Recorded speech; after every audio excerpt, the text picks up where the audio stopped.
What is forex market? आखिर forex market क्या है और ये मार्केट किस तरह से काम करती है? तो फॉरेक्स दो अल्फाज से मिलकर बना है, फोर एंड एक्स। फोर के मानी है फॉरेन एंड एक्स के मानी है एक्सचेंज। बेसिकली इसे फॉरेन एक्सचेंज कहते हैं। इसे उर्दू में इस तरह डिफाइन किया जाता है कि इसमें करेंसी की रद्दोबदल यानी करेंसी की खरीदो फरोख्त होती है।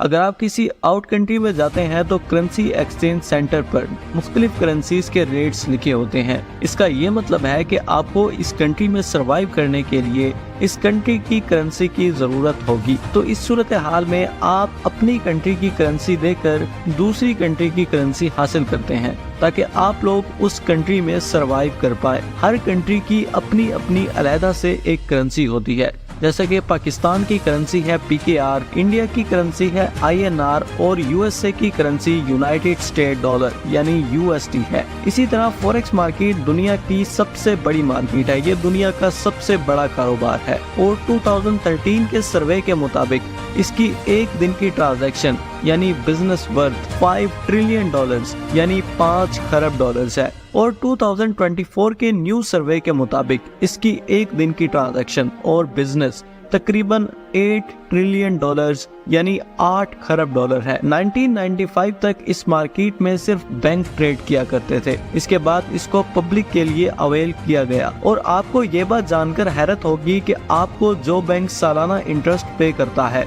वो बैंक बजाते खुद आपके पैसों से ही फॉरेक्स मार्केट में ट्रेड करता है और इसके बाद इसी प्रॉफिट का बहुत ही छोटा हिस्सा आपको दिया जाता है। मिसाल के तौर पर अगर कोई बैंक आपकी टोटल इन्वेस्टमेंट पर आपको 10% प्रॉफिट फ्राहम करता है तो वो बैंक इस प्रॉफिट में बजाते खुद 70% रखता है और आपको 30% देता है। 90% इंटरनेशनल बैंक्स अपने सरमाए को बढ़ाने के लिए फॉरेक्स मार्केट में हिस्सा लेते हैं यानी इन्वेस्टमेंट करते हैं और इसी तरह इस मार्केट का निजाम आज तक चलता आ रहा है। इन सब सिचुएशंस को देखते हुए आपको ये तो समझ आ गया होगा कि आखिर फॉरेक्स मार्केट कितनी ज्यादा कॉम्प्लिकेटेड है और इसको सीखे बगैर करना आखिर कितनी बड़ी बेवकूफ़ी हो सकती है।